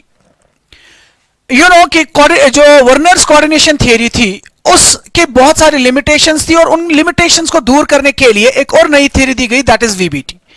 VBT जो है ये बिल्कुल उसका main concept वही है जो हमने 11th क्लास में पढ़ा होता है, ठीक है। आप लोगों को याद होगा वहां पे हम बोलते हैं कि नॉर्मल कोवेलेंट बॉन्ड कैसे बनता है अकॉर्डिंग टू VBT। एक एटम के पास होना चाहिए empty half filled atomic orbital, दूसरे के पास होना चाहिए हाफ फिल्ड एटॉमिक ऑर्बिटल। ये दो एटम जब नजदीक आएंगे तो इसका हाफ फिल्ड एटॉमिक ऑर्बिटल इसके हाफ फिल्ड एटॉमिक ऑर्बिटल के साथ पार्शियल ओवरलैप करता है, और उस पार्शियल ओवरलैप की वजह से क्या बनता है, एक कोवेलेंट बॉन्ड बनता है, ठीक। मगर कोऑर्डिनेशन कॉम्प्लेक्सेस में कौन से बॉन्ड्स होते हैं, कोऑर्डिनेट बॉन्ड्स। और आपको पता है कोऑर्डिनेट बॉन्ड कैसे बनता है, लिगेंड इलेक्ट्रॉन पेयर देता है, किसको, मेटल को देता है, ठीक। तो that means according to VBT यहां पे जो कोऑर्डिनेट बॉन्ड बनता है कैसे बनता है, लिगेंड के पास एक फुली फिल्ड ऑर्बिटल होना चाहिए, मेटल के पास एक एम्प्टी ऑर्बिटल होना चाहिए। तो लिगेंड अपना फुली फिल्ड ऑर्बिटल लेके मेटल के एम्प्टी ऑर्बिटल के साथ ओवरलैप करेगा, as a result of which a coordinate bond will be formed between the central metal atom and the ligand, ठीक है। तो सिंपल आइडिया क्या है VBT का, a coordinate bond is formed by the partial overlap of a fully filled orbital of ligand with the empty atomic orbital of the central metal atom, ठीक है। That means central metal atom के पास क्या होने चाहिए, empty orbitals, ठीक है। कितने empty orbitals होने चाहिए, जाहिर सी बात है जितने उसको coordinate bonds बनाने हैं, ठीक है ना। तो वही चीज पहला postulate है, number 1, central metal atom or ion makes available a set of empty orbitals, a set of empty orbitals, ठीक है। कौन से ऑर्बिटल्स, जाहिर सी बात है या s होंगे, p होंगे और d ऑर्बिटल्स होंगे, ठीक है ना, appropriate orbitals. Central metal atom makes available a set of empty orbitals depending upon the coordination number, जितना इसका कोऑर्डिनेशन नंबर होगा, यानी जितने इसको कोऑर्डिनेट बॉन्ड्स बनाने हैं, उतने ही एम्प्टी एटॉमिक ऑर्बिटल्स ये अवेलेबल रखेगा। किसके लिए अवेलेबल रखेगा, ओवरलैप के लिए, किसके साथ, लिगेंड के फुली फिल्ड ऑर्बिटल के साथ, ठीक है ना। बट आप लोगों को याद होगा वहां पे भी हम बोलते हैं कि बॉन्डिंग से पहले वहां पे हाइब्रिडाइजेशन होती है, ठीक है। बिल्कुल वैसे ही यहां पे भी कहा जाता है कि बिफोर बॉन्डिंग जो ये एम्प्टी ऑर्बिटल्स है, सेंट्रल मेटल एटम अपने एम्प्टी ऑर्बिटल्स को क्या करता है, हाइब्रिडाइजेशन में इन्वॉल्व करता है, giving rise to different types of hybridizations, either sp3, sp3d, sp3d2, जिसकी वजह से ये ऑर्बिटल जो है they are directed towards particular positions, giving rise to particular geometries and particular shapes, ठीक है। So number second postulate is before bonding the central metal atom or ion hybridizes the empty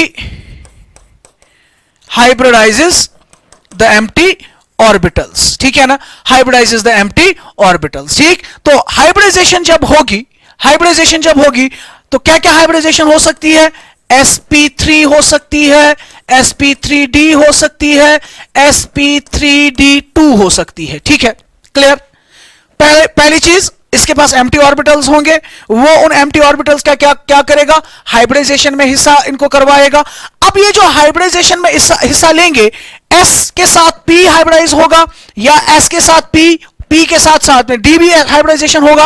अब जो ये d orbitals है जो hybridisation में involve होते हैं कोऑर्डिनेशन कॉम्प्लेक्स बनाने के वक्त, वो d orbitals they can be either belonging to the inertial n-1d orbitals, or they can be belonging to the outer shell, valence shell, nd orbitals. ठीक है, तो थर्ड postulate जो होगा, the third postulate is that the d orbitals involved in hybridization can either be n-1d or nd orbitals. ठीक, n-1d orbitals भी हो सकते हैं और nd orbitals भी हो सकते हैं. ठीक है ना. The d orbitals involved in hybridization can either be n-1d or nd orbitals, giving rise to inner orbital and outer orbital complexes respectively. क्या मतलब है इसका? अगर अंदर वाले डी ऑर्बिटल्स इन्वॉल्व होते हैं, ऐसे कॉम्प्लेक्सेस को हम इनर ऑर्बिटल कॉम्प्लेक्सेस कहते हैं. और अगर वैलेंस शेल के डी ऑर्बिटल्स हाइब्रिडाइजेशन में हिस्सा लेते हैं, उनको हम क्या बोलते हैं नाम? Outer orbital complexes. ठीक है ना. Inner orbital complexes and outer orbital complexes बन सकते हैं. ठीक. Number next postulate, the fourth postulate is that ligand must possess at least one lone pair of electrons which overlaps with the empty hybrid orbitals of central metal atom or ion, thereby giving rise to a coordinate bond. ठीक है, तब जाके क्या बनेगा? एक coordinate bond बनेगा.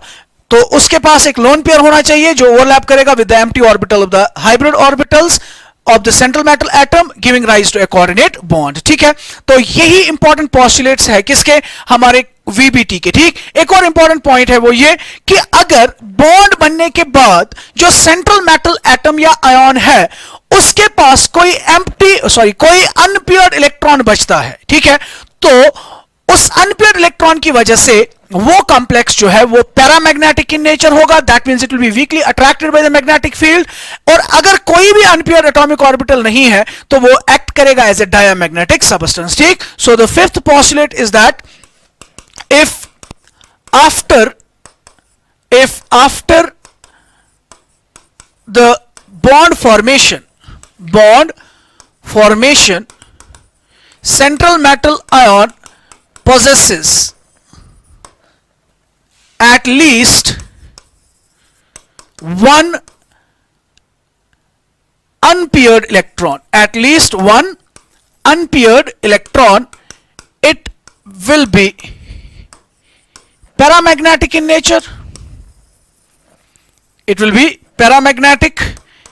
nature. Otherwise, यानी अगर इसमें कोई नहीं होगा अनपेयर्ड, डायामैग्नेटिक. ठीक, डायामैग्नेटिक इन नेचर. क्लियर. तो नंबर 1, लिगेंड के पास मेटल के पास it makes available a set of empty orbitals depending upon the coordination number. उसके बाद इन एम्प्टी ऑर्बिटल्स का ये क्या करता है? हाइब्रिडाइजेशन करवाता है. अगर हाइब्रिडाइजेशन में इनर वाला डी ऑर्बिटल यूज हुआ तो इनर ऑर्बिटल कॉम्प्लेक्स कहेंगे, आउटर वाला डी ऑर्बिटल यूज हुआ तो आउटर ऑर्बिटल कॉम्प्लेक्स कहेंगे. उसके बाद लिगेंड के पास लोन पेयर होना चाहिए जिसको लेके वो सेंट्रल मेटल एटम के एम्प्टी हाइब्रिड ऑर्बिटल के साथ ओवरलैप करके कोऑर्डिनेट बॉन्ड बनाएगा. बॉन्ड बनने के बाद अगर सेंट्रल मेटल के पास कोई भी अनपेयर्ड इलेक्ट्रॉन रहता है तो पैरामैग्नेटिक होगा, और अगर कोई नहीं होता है तो वो डायामैग्नेटिक इन नेचर होगा. ठीक है ना. So these were the important postulates of VBT. ठीक. नाउ हम कुछ एग्जांपल्स करेंगे. Explain the formation of the following on the basis of VBT. हमें इन कंपाउंड्स को एक्सप्लेन करना है on the basis of the VBT. ठीक है. एक इंपॉर्टेंट चीज हम यहां पे एक और चीज याद रखेंगे. वो ये कि जो लिगेंड्स होते हैं, लिगेंड्स के डिफरेंट टाइप्स होते हैं, ठीक है ना। कुछ लिगेंड्स ऐसे होते हैं जिनको हम नाम देते हैं स्ट्रॉन्ग फील्ड लिगेंड्स, और कुछ लिगेंड्स ऐसे होते हैं जिनको हम नाम देते हैं वीक फील्ड लिगेंड्स। ठीक, स्ट्रॉन्ग फील्ड लिगेंड्स वो वाले लिगेंड्स होते हैं जो सेंट्रल मेटल के अंदर जो अनपेयर्ड एटॉमिक ऑर्बिटल्स होते हैं उनको फोर्सिबली पेयर अप करवाता है। जिन लिगेंड्स के अंदर इतनी ताकत होती है कि वो इलेक्ट्रॉन्स को फोर्सफुली पेयर अप करवाए, उनको हम बोलते हैं strong field ligands.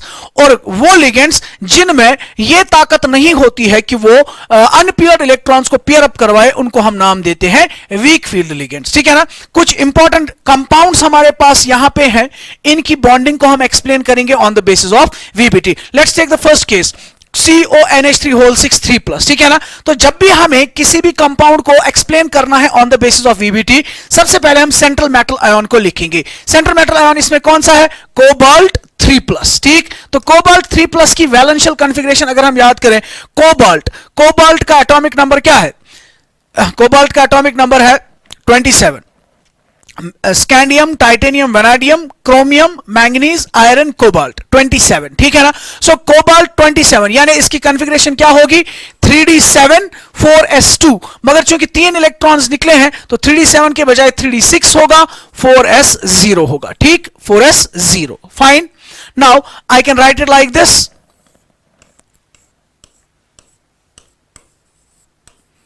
This is 3d and this is 4s। 3d के अंदर 6 इलेक्ट्रॉन्स, 1 2 3 4 5 एंड 6। फाइन, ठीक है। उसके बाद ये हमने कोबाल्ट की चार्ज लिखी, इसकी वैलेंशियल कॉन्फ़िगरेशन लिखी। उसके बाद हमें क्या कहा जाता है? कोबाल्ट क्या करेगा? अपने ऊपर एम्प्टी ऑर्बिटल्स को अवेलेबल करेगा। ठीक है ना। कितने एम्प्टी ऑर्बिटल्स इसके पास होने चाहिए? उतने जितना इसका कोऑर्डिनेशन नंबर है। तो इसका कोऑर्डिनेशन नंबर है 6, यानी इसके पास 6 अनपेयर्ड ऑर्बिटल्स होने, 6 एम्प्टी ऑर्बिटल्स होने चाहिए। ठीक है ना। तो 6 एम्प्टी ऑर्बिटल्स इसके पास कहां से आएंगे? तो if we have a look at this one, you know इसकी वैलेंशियल कौन सी है? Fourth shell. फोर्थ शेल में 4s के साथ साथ क्या होगा? 4p भी होगा और 4d भी होगा, 4d भी होगा। ठीक है, लेकिन ये सारे क्या होंगे? एम्प्टी होंगे। ठीक, उसके बाद अब ये इन्हीं ऑर्बिटल्स को यूज करेगा, इन्हीं की हाइब्रिडाइजेशन करेगा कि नहीं करेगा, वो डिपेंड करता है लिगेंड के ऊपर भी। यहां पे लिगेंड कौन है? Ammonia. You will remember that ammonia acts as a strong field ligand. Ammonia acts as a strong field ligand. ठीक है, तो अमोनिया अगर स्ट्रॉन्ग फील्ड लिगेंड है, मैंने अभी कहा स्ट्रॉन्ग फील्ड लिगेंड किनको कहेंगे? वो लिगेंड्स जो इलेक्ट्रॉन्स को फोर्सफुली पेयर अप करवाते हैं। ठीक है ना। तो यहां के अंदर, यहां पे जो 3d के अंदर जो अनपेयर्ड एटॉमिक ऑर्बिटल्स है, ये अमोनिया इनको क्या करेगा? फोर्सफुली पेयर अप करवाएगा, इनको फोर्सफुली पेयर अप करवाएगा। So in presence of ligand, in presence of ligand, what will be the fate of these orbitals? It will be something like this. ये already paired था, 1 2 3 4, 1 2 3 4। ठीक है ना। इसने इनको क्या करवाया? फोर्सफुली पेयर अप करवाया। ठीक, अब इस फोर्सफुल पेयर अप करने की वजह से क्या हो गया? इसके पास ये 2d orbitals, 3d orbitals available है, एम्प्टी है। साथ में क्या है? 4s है, साथ में 4p भी है, साथ में 4d भी है। ठीक, लेकिन इसको कितनों की जरूरत है? 6 ऑर्बिटल्स की जरूरत है। तो कौन से 6 ऑर्बिटल से यूज करेगा? इसमें से 2, ये 1 हो गया, 3 4 5 और 6। दैट मींस ये वाले 2, ये 1, ये 3। ठीक है ना। ये वाले ऑर्बिटल्स ये इन्वॉल्व करेगा, किसके लिए? बॉन्डिंग के लिए। ठीक है ना। अब अगर इसको हाइब्रिडाइजेशन करवानी है तो हाइब्रिडाइजेशन में 2d 1s और 3p ऑर्बिटल्स यूज होंगे। ठीक है ना। तो हाइब्रिडाइजेशन कौन सी होगी? sp3d2। मगर चूंकि यहां पे जो d ऑर्बिटल्स है वो वैलेंस शेल के d ऑर्बिटल्स नहीं, बल्कि अंदर वाली शेल के d ऑर्बिटल्स है, I will call such type of hybridization as d2sp3। d2sp3। d2sp3 का मतलब क्या है? अंदर वाले 2 d ऑर्बिटल्स यूज हो रहे हैं। तो जो कॉम्प्लेक्स बनेगा, वो कॉम्प्लेक्स जो होगा that will be called as an inner orbital complex. ठीक, so how many hybrid orbitals will be formed? 1 2 3 4 5 6। तो दैट मींस इसके पास क्या बचेंगे? 6 hybrid orbitals, 6 hybrid orbitals, 1 2 3 4 5 and 6। 6 hybrid orbitals, ये सभी जो होंगे they will be called as d2sp3 hybrid orbitals. ठीक है ना। अब इन d2sp3 हाइब्रिड ऑर्बिटल्स का क्या होगा? अमोनिया आएगा, एक और अमोनिया आएगा, एक और अमोनिया आएगा, एक और अमोनिया आएगा, एक और आएगा, एक और आएगा। ठीक, अब ये अमोनिया अपना इलेक्ट्रॉन पेयर इसको देगा, ये अमोनिया एक इलेक्ट्रॉन पेयर देगा, ये एक और देगा, ये एक और देगा, ये वाला एक और देगा और ये वाला एक और देगा। ठीक, as a result of that 6 ammonia अपने 6 फिल्ड ऑर्बिटल्स लेके 6 एम्प्टी हाइब्रिड ऑर्बिटल्स के साथ क्या करेंगे, ओवरलैप करेंगे, तो 6 बॉन्ड्स वहां पे बन जाएंगे। क्लियर, 6 बॉन्ड्स जो वहां पे बने, हाइब्रिडाइजेशन कौन सी है, D2sp3। तो आप लोगों को पता है जो हाइब्रिड ऑर्बिटल्स होते हैं they are always directed towards particular positions in space. So how many hybrid orbitals are there, 6। And from the concept of VBT you know कि जो ये हाइब्रिड ऑर्बिटल्स होते हैं they are directed towards the 6 corners of an octahedron. That means central metal atom यानी कि cobalt centre में होगा, cobalt 3+, एक हाइब्रिड ऑर्बिटल इधर, दूसरा इधर, तीसरा यहां पे, चौथा इधर, पांचवा इधर और छठा इधर। एक अमोनिया यहां से ओवरलैप करेगा, दूसरा अमोनिया यहां से ओवरलैप करेगा, तीसरा अमोनिया यहां से ओवरलैप करेगा, चौथा अमोनिया इधर से आएगा, पांचवा यहां से आएगा और 6th वाला यहां से आएगा। ठीक, लाइक दिस, ठीक है ना। As a result of that जो ये कंपाउंड यहां पे बना, इसकी ज्योमेट्री जो होगी, इसकी ज्योमेट्री होगी ऑक्टाहेड्रल ज्योमेट्री, और ये एक इनर ऑर्बिटल कॉम्प्लेक्स होगा, इनर ऑर्बिटल कॉम्प्लेक्स होगा। ठीक, और अगर हम इसके मैग्नेटिक बिहेवियर की बात करें तो जरा हम वापस जाएंगे, बॉन्डिंग के बाद यहां पे इसके पास कोई भी एम्प्टी ऑर्बिटल नहीं बचा, तो that means it will also be diamagnetic in nature. It will be, एक तो ऑक्टाहेड्रल ज्योमेट्री होगी, इनर ऑर्बिटल कॉम्प्लेक्स होगा, and number second it will be we will say it is diamagnetic in nature. ठीक है, तो अगर आपसे पूछा जाए क्वेश्चन CONH3 पॉजिटिव की इस बॉन्डिंग को एक्सप्लेन करें on the base of VBT, तो हम कैसे जाएंगे, हम सबसे पहले सेंट्रल मेटल आयन लिखेंगे, उसकी कॉन्फ़िगरेशन लिखी, तो ये मैंने लिखी, उसके बाद मैंने चेक किया इसके पास कितने ऑर्बिटल्स अवेलेबल है, फिर उसके बाद मैंने लिगेंड्स की तरफ जब देखा तो मैंने देखा ammonia is a strong field ligand, तो स्ट्रांग फील्ड लिगेंड होने की वजह से ये इन इलेक्ट्रॉन्स को पेयर अप करवाएगा। जब इसने इनको पेयर अप करवाया, अब इसके पास 6 ऑर्बिटल जो अवेलेबल है, अंदर वाले 2 1 s और 3 p, it will undergo D2sp3 hybridization, it will be an inner orbital complex. जब D2sp3 हाइब्रिडाइजेशन होगी 6 हाइब्रिड ऑर्बिटल्स बनेंगे, उस वक्त ज्योमेट्री क्या होती है, octahedral. As a result of that structure of the compound will be like this, it will be octahedral in nature and at the same time इसका जो magnetic behavior होगा it will be diamagnetic. Fine, ठीक। now next molecule की बात करें, next molecule है COF63-,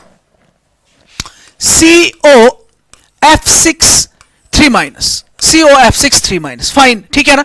अब देखिए फिर से मैं क्या करूंगा, फिर से मैं कोबाल्ट सेंट्रल मेटल लिखूंगा, इसकी चार्ज देखूंगा, तो अगर आप देखें फ्लोरीन 6 माइनस से बचे 3 माइनस, दैट मींस 3 माइनस जो है, 3 माइनस जो है वो न्यूट्रलाइज हो गए, तो इसका मतलब इस पे क्या होगा 3+, so that net charge 3 minus रहेगी। ठीक है ना, दैट मींस फिर से मेरे पास क्या चीज प्रेजेंट है, cobalt 3+, it will B 3d6 4s0। तो I can write the diagram again like this, 3d6 1 2 3 4 5 6, then I have 4s, then I have 4p, then I have 4d orbitals as well। ठीक है, अब मैं क्या करने जा रहा हूं, मैं लिगेंड्स की तरफ देखूंगा। लिगेंड कौन है, फ्लोराइड। यू विल रिमेंबर जो हैलाइड्स होते हैं they are weak field ligands. अगर ये वीक फील्ड लिगेंड्स है तो ये इन इलेक्ट्रॉन्स को पेयर अप नहीं करवाएगा। अगर ये इलेक्ट्रॉन्स पेयर अप नहीं हुए तो अंदर वाले डी ऑर्बिटल्स में से कोई भी डी ऑर्बिटल ऐसा नहीं बचा जो एम्प्टी रहा, जो हाइब्रिडाइजेशन में हिस्सा लेगा। दैट मींस ये वाले डी ऑर्बिटल्स तो हिस्सा नहीं लेंगे हाइब्रिडाइजेशन में। हाइब्रिडाइजेशन में कितने हाइब्रिड ऑर्बिटल्स बनने चाहिए, 6, क्योंकि इसका कोऑर्डिनेशन नंबर जो है दैट इज 6, तो दैट मींस ये s, ये p और इसमें से 2d, यानी कि हाइब्रिडाइजेशन क्या होगी, sp3d2, sp3d2। जो d ऑर्बिटल्स है वो कौन से d ऑर्बिटल्स है, बाहर वाली वैलेंस शेल के d ऑर्बिटल्स, तो it will be an outer orbital complex. ठीक है ना, तो जब ये आउटर ऑर्बिटल कॉम्प्लेक्स बनेगा, नए हाइब्रिड ऑर्बिटल्स कितने बनेंगे, 1 2 3 4 5 एंड 6, sp3d2 हाइब्रिड ऑर्बिटल्स। तो यहां से क्या आएंगे, यहां से आएगा एक फ्लोराइड, दूसरा फ्लोराइड, तीसरा फ्लोराइड, चौथा फ्लोराइड, पांचवा फ्लोराइड और सिक्स्थ फ्लोराइड, ये एक कोऑर्डिनेट बॉन्ड बनाएगा, दूसरा, तीसरा, चौथा, पांचवा and the sixth one. ठीक, now again how many hybrid orbitals are there? 6 hybrid orbital. फिर से जो ज्योमेट्री होगी, ज्योमेट्री क्या होगी? ज्योमेट्री फिर से ऑक्टाहेड्रल होगी। तो चाहे d2sp3 हो या sp3d2 हो, हाइब्रिडाइजेशन दोनों सूरतों में क्या होगी? ऑक्टाहेड्रल ज्योमेट्री होगी। ठीक है ना? तो f negative, f negative, f negative, f negative, f negative. ठीक है, ये एक, दूसरा, तीसरा, चौथा, पांचवा और छठवा। ठीक है, तो what will be the geometry? The geometry will be again octahedral. So I will write the comments here, geometry octahedral. ठीक है, आउटर ऑर्बिटल होगा कि इनर ऑर्बिटल होगा? शाबाश, it will B outer orbital, outer orbital complex. ठीक है, number next is इसके magnetic behaviour की अगर बात करें तो बॉन्डिंग के बाद 1 2 3 4 अनपेयर्ड ऑर्बिटल्स बचते हैं। ठीक है, that means it will B para magnetic in nature. अगर पूछा जाए इसका मैग्नेटिक मोमेंट निकाले तो आपको पता है मैग्नेटिक मोमेंट किसके बराबर होता है? Square root of n into n plus 2 Bohr magnetron, यानी n का मतलब क्या होता है? Number of unpaired electrons. तो नंबर ऑफ अनपेयर्ड इलेक्ट्रॉन्स कितने हैं? 4। म्यू जो होगा it will be square root of 4 into 4 plus 2, ये इसका जो वैल्यू आएगा that will be the magnetic moment of this compound. Fine, ठीक है, शाबाश। नेक्स्ट मॉलिक्यूल जो है that is NiCl4, NiCl4 2 plus, NiCl4 2 plus, ध्यान दीजिएगा, शाबाश बेटा, NiCl4। ठीक, तो यहां पे भी मैं क्या करूंगा? सबसे पहले निकल देखूंगा, निकल की चार्ज देखूंगा। निकल is sorry, this is 2 minus, this should be 2 minus, this should be 2 minus, 2 minus होगा ये, दिस इज 2 माइनस।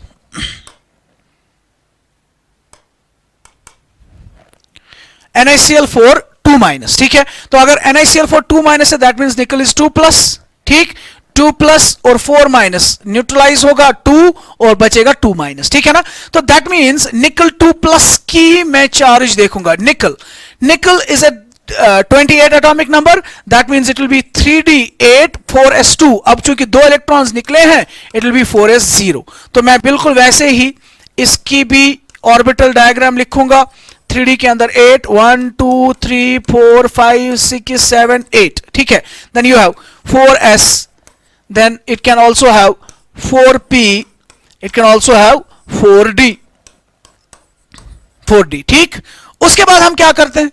उसके बाद शाबाश हम देखते हैं लिगेंड। लिगेंड कौन सा है? क्लोरीन। अभी मैंने बताया halides are weak field ligand. ठीक है ना? तो Cl नेगेटिव जो है it's a weak field ligand, it's a weak field ligand. ठीक, तो अगर ये वीक फील्ड लिगेंड हुआ दैट मींस ये इन इलेक्ट्रॉन्स के साथ कोई भी छेड़खानी नहीं करेगा, जो जैसे ये है वैसे ही रहेंगे। तो कितने ऑर्बिटल्स होने चाहिए? कोऑर्डिनेशन नंबर 4 है, तो कौन से 4? 1s 3p, सॉरी 1s और 3p ऑर्बिटल जो है ये आपस में हाइब्रिडाइज होंगे। तो हाइब्रिडाइजेशन क्या होगी? sp3, 1sp3 हो गए, टोटल में 4। तो टोटल कितने हाइब्रिड ऑर्बिटल्स बनेंगे हमें? 1 2 3 एंड 4। नाउ एक Cl आएगा, इसके साथ ओवरलैप करेगा, दूसरा Cl आएगा, ओवरलैप करेगा, तीसरा Cl आएगा, ओवरलैप करेगा, चौथा Cl आएगा, ओवरलैप करेगा। ठीक, now what is the hybridisation?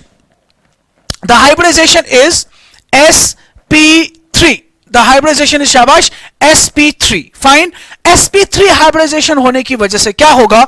इसकी जो ज्योमेट्री होगी दैट विल बी टेट्राहेड्रल। 1 2 3 4, एक Cl नेगेटिव यहां से, दूसरा Cl नेगेटिव इधर से, तीसरा Cl नेगेटिव इधर से आएगा, चौथा Cl नेगेटिव यहां से आएगा। ठीक है, तो दैट मींस इस कंपाउंड की जो ज्योमेट्री होगी that will be tetrahedral, geometry होगी टेट्राहेड्रल। नंबर सेकंड जो है ये आउटर ऑर्बिटल कॉम्प्लेक्स होगा कि इनर ऑर्बिटल कॉम्प्लेक्स होगा? It will be an outer orbital complex, outer orbital complex. ठीक, नंबर थर्ड डायमैग्नेटिक होगा कि paramagnetic? It will be paramagnetic, paramagnetic in nature.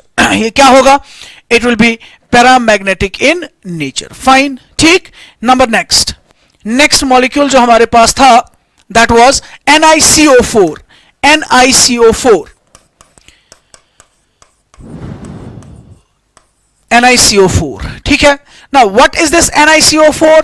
कैसे मैं इसकी हाइब्रिडाइजेशन को पता करूंगा? सबसे पहले मैं सेंट्रल मेटल लिखूंगा निकल। जरा देखिए निकल की चार्ज यहां पे क्या है? 0, क्योंकि कार्बन मोनोऑक्साइड न्यूट्रल है, पूरा मॉलिक्यूल न्यूट्रल है, दैट मींस निकल के ऊपर कोई भी चार्ज नहीं है। तो निकल 0 यानी 3d8 4s2, 3d8 4s2, so it will be like this,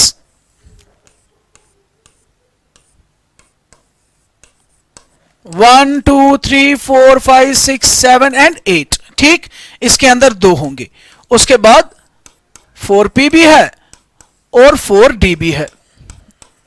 ठीक है, then I have to look for coordination number is 4, but carbon monoxide सबसे स्ट्रॉन्गेस्ट लिगेंड होता है, स्ट्रॉन्ग फील्ड लिगेंड होता है। तो ये क्या करेगा? ये इन इलेक्ट्रॉन्स को फोर्सिबली पेयर अप करवाएगा, इस इलेक्ट्रॉन को इसके साथ, तो दूसरे इलेक्ट्रॉन को इसके साथ। दैट मींस कार्बन मोनोऑक्साइड जो है it is a very strong field ligand, strong field, बहुत ही स्ट्रॉन्ग फील्ड होता है इसका। So it will result in the formation of this compound, sorry it will, the situation will be something like this, 1 2 3 4 5 6, ये तो already paired थे, 7 8 इसका इसके साथ, 9 10, बचा क्या? 4s एम्प्टी, 4p भी एम्प्टी और 4d भी एम्प्टी।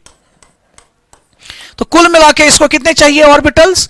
एम्प्टी ऑर्बिटल्स 4 चाहिए, तो 1s और 3p यानी sp3। तो अगर sp3 हाइब्रिडाइजेशन होगी, स्ट्रक्चर क्या होगा?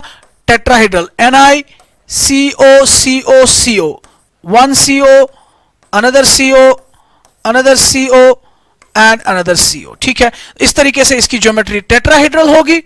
और ये डायामैग्नेटिक होगा कि पैरामैग्नेटिक होगा? It will be again diamagnetic. पहला वाला जो निकल का कंपाउंड था that was paramagnetic in nature. Fine, ठीक है, आई होप कि आप लोगों को अंडरस्टैंड हो गया। Let's now move to the last question. Briefly describe crystal field splitting in case of an octahedral and tetrahedral field। ठीक, तो VBT जो हमने अभी डिस्कस किया, इस VBT के भी कुछ लिमिटेशंस थी। उन लिमिटेशंस को दूर करने के लिए एक और थियरी दी गई, that is called as crystal field theory.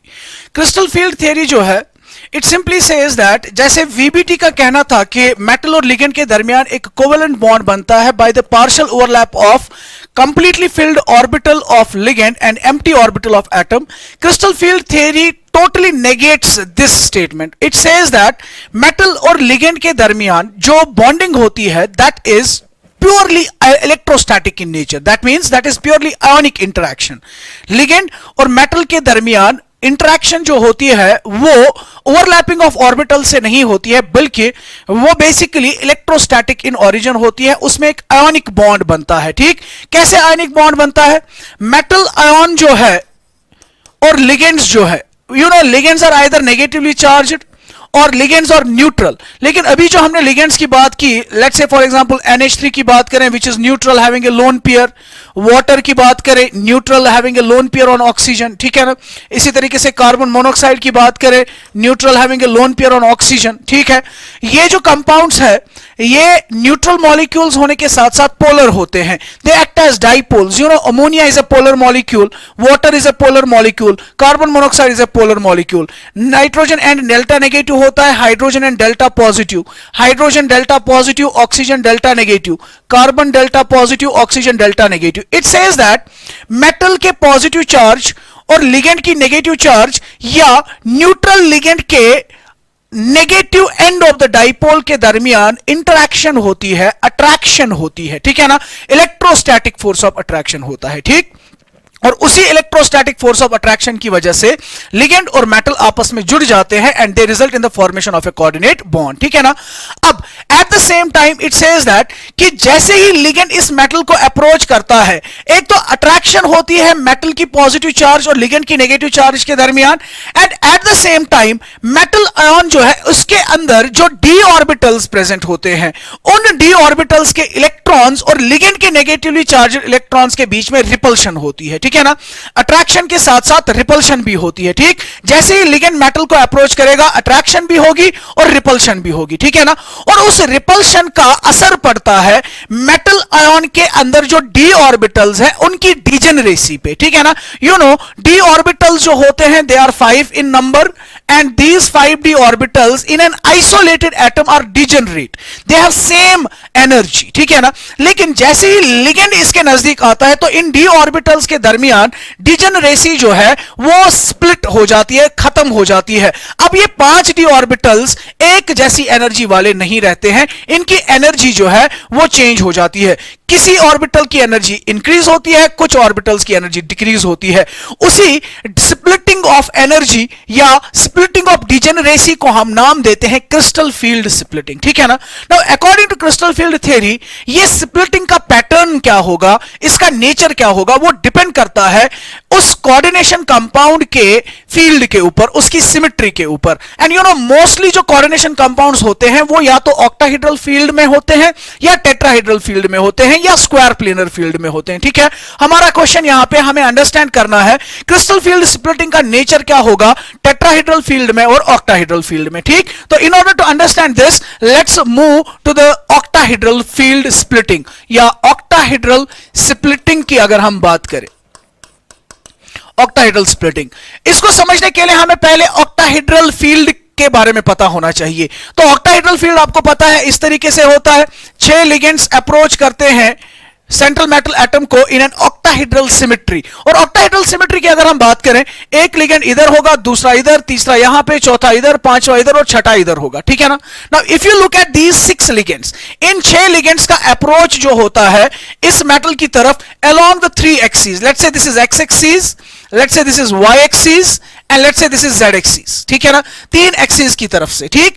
Positive z axis, negative z axis, positive y axis, negative y axis, positive x axis, negative X axis. इन 6 डायरेक्शन से लिगेंड मेटल की तरफ अप्रोच करते हैं. तो इनके अप्रोच की वजह से कैसे स्प्लिटिंग होती है उसको अंडरस्टैंड करने के लिए हमें पहले डी ऑर्बिटल्स के शेप्स के बारे में पता होना चाहिए, ठीक है.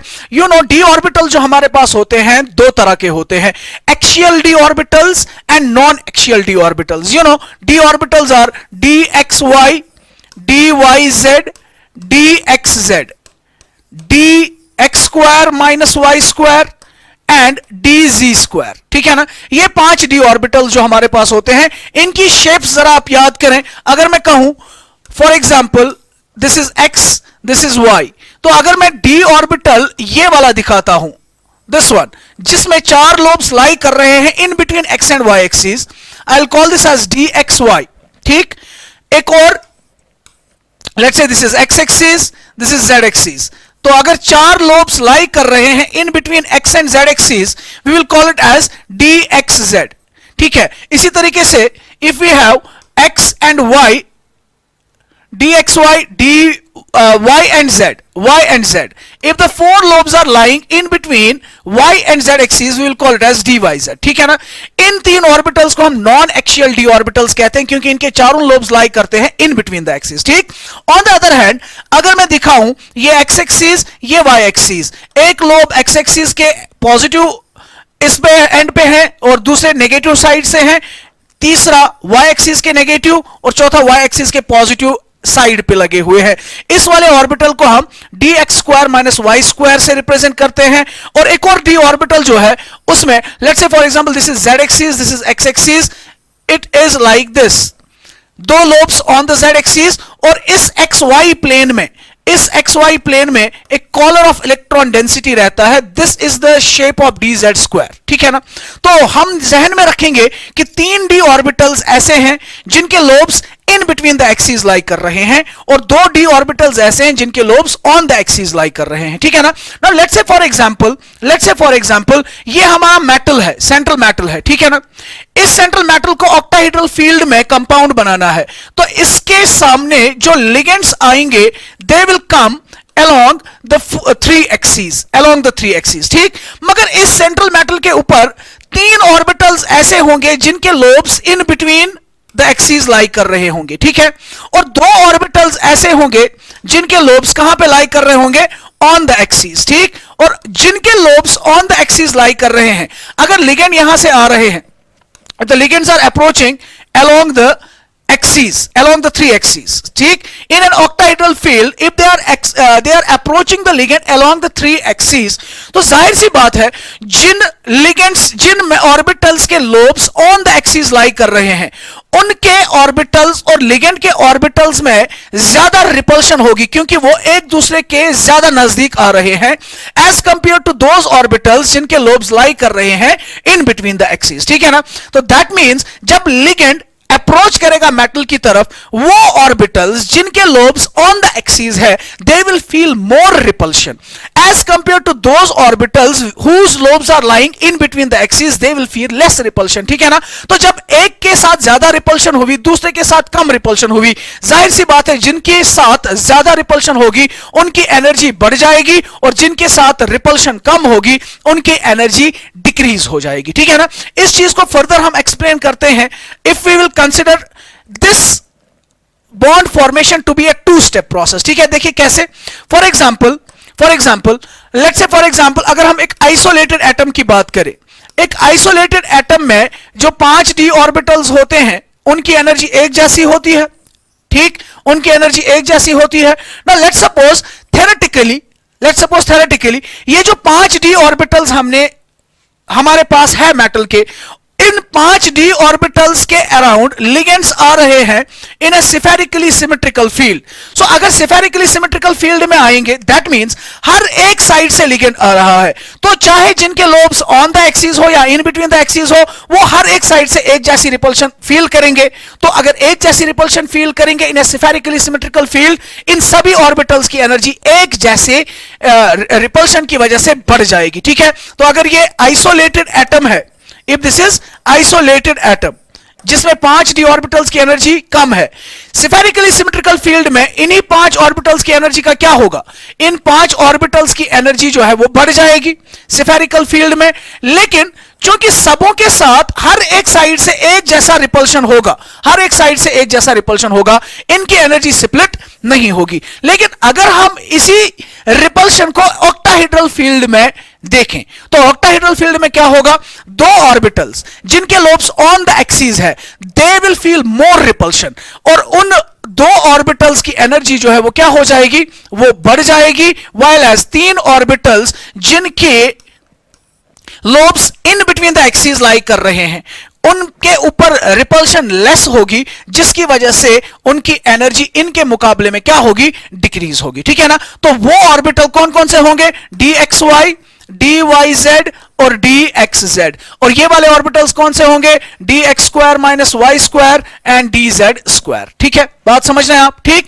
इस एनर्जी गैप को जो स्प्लिटिंग की वजह से होती है या जो रिपल्शन की वजह से इनमें डिफरेंस इन एनर्जी आती है, इस डिफरेंस इन एनर्जी को हम डेल्टा ओ से रिप्रेजेंट करते हैं, और या इसके लिए एक और नाम है, this is also called as 10dq, ठीक है. और इसी प्रोसेस को हम नाम देते हैं crystal field splitting in an octahedral field.